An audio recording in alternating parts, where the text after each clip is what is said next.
Bonjour et bienvenue sur ma chaîne YouTube. Aujourd'hui, nous allons parler d'un sujet qui touche de nombreuses personnes dans le monde, le cancer du sein. Alors, je t'invite à t'installer car il y a beaucoup à apprendre dans cette vidéo.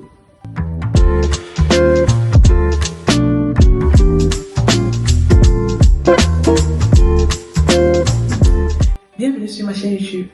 Moi, c'est Nana, étudiante en 5e année médecine. Ici, on apprend et on se challenge. Alors, si ça t'intéresse, je t'invite à t'abonner, à liker et à partager. Surtout, n'oublie pas d'activer la cloche de notification pour ne manquer aucune de mes prochaines vidéos. Selon les données de l'Organisation mondiale de la santé, l'OMS, le cancer du sein est le cancer le plus répandu chez les femmes, avec près de 2,3 millions de personnes diagnostiquées chaque année dans le monde.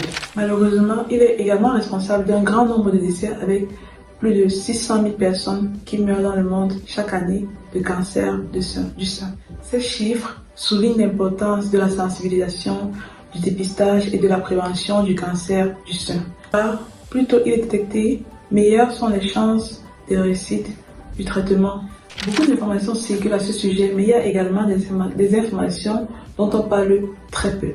Dans cette vidéo, je vais donc vous citer 8 choses qu'on dit très peu sur le cancer du sein et qu'il est important de savoir. La première chose à savoir qui est importante est que le cancer du sein ne touche pas que les femmes. Le cancer du sein peut aussi toucher les hommes. Beaucoup de gens ignorent que le cancer du sein ne touche pas que les femmes, mais peut également toucher les hommes. Même s'il est vrai que les cas chez les hommes sont plus rares, il en demeure que celui-ci affecte aussi les hommes. Il est donc important de prendre conscience de cela et encourager tout le monde à surveiller leur santé, peu importe leur genre. Car ce n'est pas une maladie seulement pour les hommes, mais c'est une maladie qui affecte tout le monde et tout le monde devrait être prudent. La deuxième chose que beaucoup de personnes ne savent pas sont les différents facteurs de risque du cancer du sein. Il existe plusieurs facteurs de risque associés au cancer du sein, notamment les antécédents familiaux, l'âge avancé, l'obésité, la consommation excessive d'alcool et le manque d'activité physique sont quelques facteurs qui peuvent augmenter les chances de développer un cancer du sein. Il est essentiel de connaître ces facteurs pour adopter un mode de vie sain et prendre des mesures préventives. La troisième chose que les gens ne savent pas souvent concerne l'auto-examination, l'autopalpation. L'auto-examen du sein est crucial pour une détection précoce du cancer du sein. Chaque femme devrait donc se familiariser, même chaque personne devrait se familiariser avec la nature, la forme de ses seins, afin de pouvoir détecter lorsque une boule ou quelque chose de nouveau y apparaîtrait. Pour permettre donc au personnel de la santé ou aux différents professionnels médicaux de faire une détection précoce du cancer du sein. La quatrième chose dont on ne parle pas beaucoup souvent ou que peu de personnes connaissent, c'est qu'il existe plusieurs formes de cancer du sein. Il est essentiel de connaître que le cancer du sein n'est pas une maladie unique. Il existe différents types de cancer du sein, tels que le carcinome canalaire infiltrant, le carcinome lobulaire infiltrant et bien d'autres. Chaque type a des caractéristiques et des traitements spécifiques. Il est donc important de rencontrer un spécialiste pour avoir un traitement spécifique et adapté. La cinquième chose dont je veux parler, ce sont les différents traitements du cancer du sein.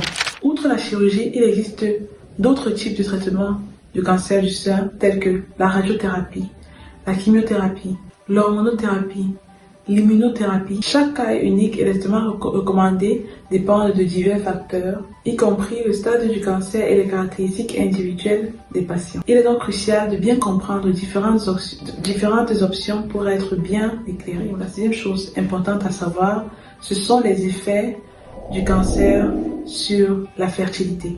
Les traitements contre le cancer, comme la chimiothérapie, peuvent avoir un effet sur la fertilité des femmes. Pour cela, il est donc important de discuter avec votre médecin de la prévention de la fertilité avant de commencer le traitement. Surtout si vous envisagez d'avoir des enfants dans le futur. Des options comme la congélation des ovules peuvent vous aider à préserver cette possibilité. La septième chose, c'est le soutien psychologique. Le cancer du sein entraîne souvent des répercussions émotionnelles importantes. Il est donc crucial de rechercher un soutien psychologique pendant et après le traitement.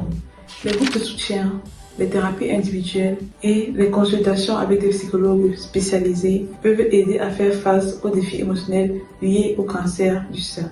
Et la 8e chose importante est la prévention. Enfin, il est essentiel de parler de la prévention du cancer du sein, tel que adopter un mode de vie sain, maintenir son poids santé, faire de l'exercice régulièrement, de l'exercice physique bien sûr régulièrement, limiter la consommation d'alcool et effectuer des dépistages réguliers sont des mesures importantes pour réduire les risques de développer un cancer du sein. Limiter également son exposition aux différents perturbateurs endocriniens. Bien que le risque d'avoir un cancer du sein augmente avec l'âge, il ne faut pas oublier que le cancer du sein peut également toucher des personnes plus jeunes. Et avant de partir, j'aimerais dire à tous ceux qui en souffrent peut-être, ou qui ont des proches qui en souffrent, que la vie après le cancer du sein est une vie pleine d'espoir. Bien que le diagnostic du cancer du sein puisse être bouleversant, de nombreuses survivantes mènent des vies actives et épanouissantes après leur traitement. Il est important de se rappeler qu'il y a de l'espoir et qu'il est possible de se rétablir et d'avoir une bonne qualité de vie après un cancer du sein. J'espère donc que la vidéo vous a plu, j'espère que vous avez appris quelque chose. Si c'est le cas, n'oubliez pas de liker et de laisser un petit commentaire, ça me fera énormément plaisir. Sur ce, on se dit à la prochaine pour une prochaine vidéo. Je vous demande de vous abonner, de liker, de partager et je vous fais un gros bisou. Voilà.